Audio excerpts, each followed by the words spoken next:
I wasn't a hater, but like he's just not my cup of tea. I just didn't like him very much. So yeah, when they failed in Indiana, I didn't care. When he failed in Oklahoma City, I didn't care. And now the current iteration of the Sixers are laughable with Paul George. Who would have guessed that? I don't know. But yeah, just not a fan of Paul George. Roy Hibbert has some strong mental health. After that second run that they had against Miami, some of those memes were brutal against Roy Hibbert. I still believe that there's a Roy Hibbert out there with a smile. The funny part is he just kind of fizzled out after that because he had that big run, and then 2 years later he's out of the league. He's playing for the Lakers on that really bad Lakers team, and then he bounces around, and then we just don't see Roy Hibbert after KD joins the Warriors. It's just he's out of the league. Yeah. With this 3-point competition too, Dame is now one of three guys, and then so you have him and Larry Bird, and then a player from the '80s. But when people think about the best 3-point shooters of all time, typically you think of Ray Allen. Steph Curry is the de facto number one. So he literally revolutionized the game for better or for worse. Everyone since 2016 has wanted to be like Steph, who made it possible essentially for players who are under 6'6", 6'7" to go out there and dominate the league. But I feel like Dame has kind of been Steph Curry light. Never really got to the finals. He's someone who always put loyalty over winning. He had the whole Milwaukee Bucks experience, and then him and Giannis were never healthy enough to move on in the playoffs and get it done. But I feel like Dame has always been the conversation and kind of put as the de facto number two.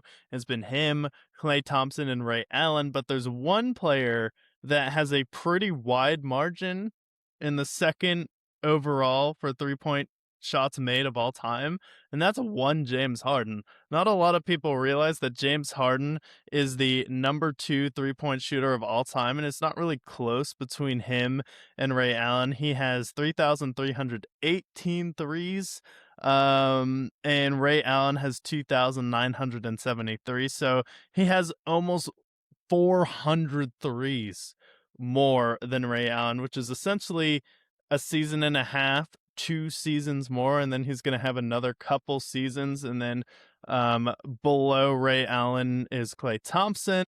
And then Damian Lillard is actually still below Klay Thompson, even though I feel like he had more years as a number one option than Klay Thompson. And Klay Thompson's still ahead of him at 37-3. So I feel like that might be two guys who are going to be battling it out for the 4 and 5 position right now. But yeah, Harden is someone who I feel like is always left out of the conversation. And he had some of the greatest offensive performances of all time, and there was a stretch with the Rockets that people were arguing that he might be the greatest individual offensive player ever when he was dropping 50-point triple doubles seemingly on a weekly basis. He averaged 40 over the course of like the entire season. He's going to go down as one of the only 10 players in NBA history to have 30,000 points. He's got the second most threes all time. He's going to break the free throw record, most likely, have the most free throws ever made. The problem with James Harden that everyone is going to think about is the fact that he's bounced around teams and he hasn't won a ring yet. That being said, though, the Houston teams, that James Harden is one of the greatest individual players in NBA history by far. He won one MVP from there, but he was second in MVP 3 times. He was third in MVP 1 time as well. Just a perennial, basically running into the Russell Westbrook seasons, running into Steph seasons, like just having these iconic seasons that are overshadowed by other players. At the peak of his powers, he was the second best guard in the league by far, and he was a scoring monster. It's a shame that they never won, but the Rockets teams that he had were incredible. And then even in Brooklyn and Philadelphia, he was successful for them there too. Yeah, no, he played pretty well in Brooklyn. I am convinced, though, that if the Thunder kept James Harden instead of Russell Westbrook, they would have won a ring with him and KD, and potentially him and KD would have still been on that team, and KD never would have left and gone to the Warriors. And then you kind of look at the balance of power, how that would have reshifted the NBA. Imagine instead of the Warriors 15 playing the Cavaliers without Kyrie Irving and Kevin Love, you have the Thunder with James Harden and Kevin Durant. And and I Serge think him and Ibaka. Kevin Durant would have fit together better, where Russell Westbrook's style is definitely a lot more aggressive, where James Harden's just a much better pure shooter. And the fact that KD is such kind of a de facto number one, but he is definitely fine deferring and being a 1B to someone like James Harden, who's going to be a 1A, and he deferred to Russell Westbrook. I think if Harden was on the Thunder instead of Westbrook, you probably would have won a ring with him and KD, if not two, especially if they are able to go up against some of those aging Celtics teams or the Miami Heat when they're in their twilight years. Like, think about how badly the Spurs beat them the last time. They beat them in 5 with Tony Parker and Tim Duncan and Manu Ginobili essentially about to retire. And Kawhi Yeah. Leonard was the finals MVP and he averaged like 19 points. Yeah, I agree. I just feel like their personalities meshed more, James Harden and KD. I think what made James Harden great though was the fact that he got to leave and be the man, because that's kind of what he wanted to be by the time he left. He was just ready to not be the guy that comes off the bench, but actually be that stud again. So I think it was good for him to leave. But had he had not left, then and they had moved on from Russell Westbrook, their play styles complement each other a lot more, Harden and Durant. So that'd be an interesting 2K simulation to do, how those broke down. But when we talk about like 3-point shooters, I feel like it's Steph at number one. It's Klay Thompson. It's Damian Lillard. It's Ray Allen. Some people would shout out Reggie Miller as well. He was like the early 3-point shooter champion. He's the one that Ray Allen surpassed at that time. Career 3-point percentage is around 40%, which is up there with Klay Thompson and Steph Curry. So that's another guy I'd shout out.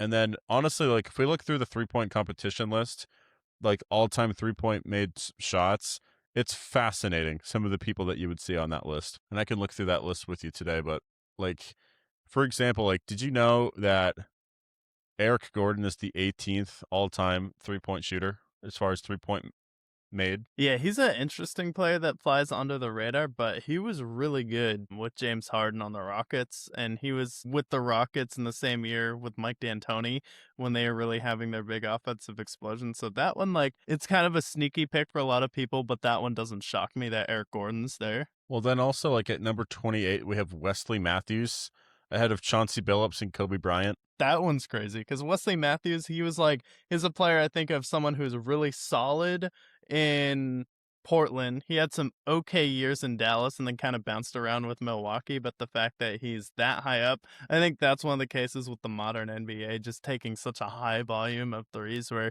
he could easily have a night where he's putting up 9 3-pointers. Well, also like Nicholas Batum's 31st all time. He's averaged 10 points a game, but he's just been playing forever. He's been playing for 18 years, and he only shoots about 4 threes a game, but he just happens to make 1 or 2 a game, and that's why he's there. But he's first all time in 3-pointers made. And then Yeah, he's another some surprising one. Trevor Ariza is on this top 50 list, which is He hilarious was to me.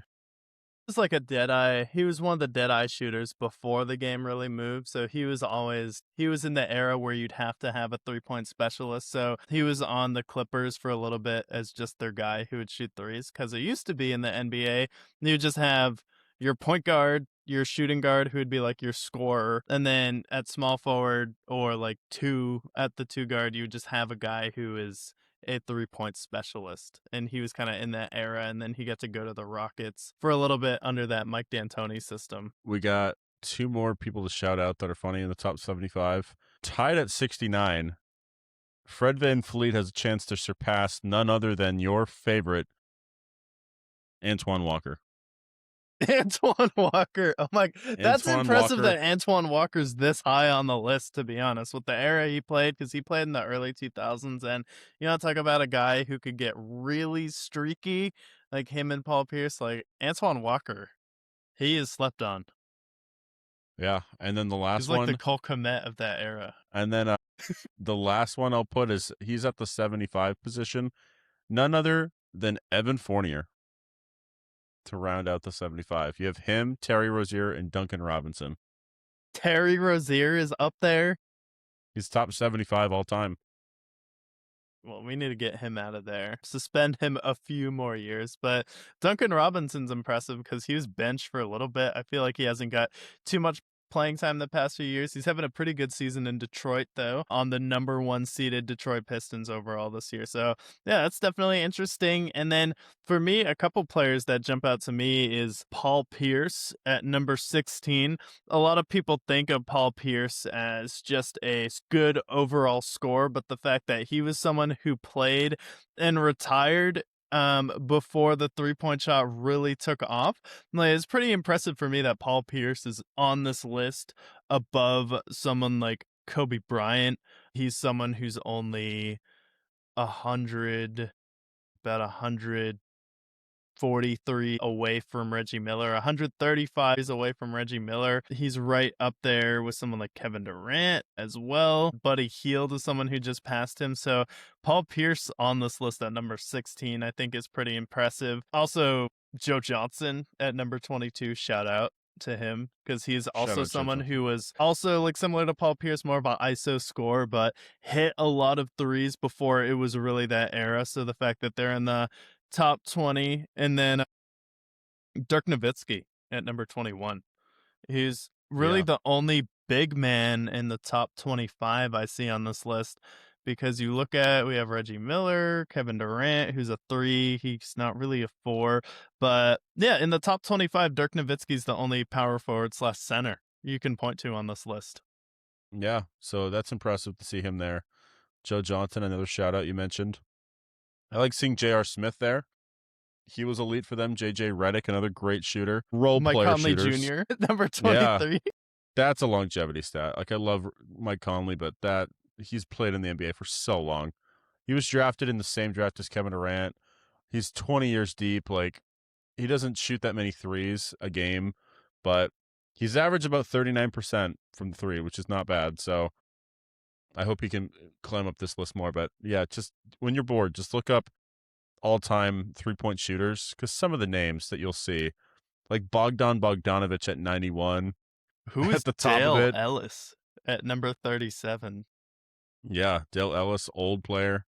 That's a Number 2K player. 33, Rashad Lewis, also a good 2K player. Yeah, Mike Miller, 46. Got KCP at 47. Patty Mills at 50. Right next to Tatum. Tatum and him are tied. Yeah, Jason Tatum's at 1,503. So Jason Tatum, yeah, Jason Tatum after 2 more full seasons should be in the top 20, theoretically, if he just hits 253s. Yeah, he can get there. But that is our 3-point competition. Now, so we've covered kind of free agency and then the NBA All-Star game. I'll ask you kind of what you've been watching of late.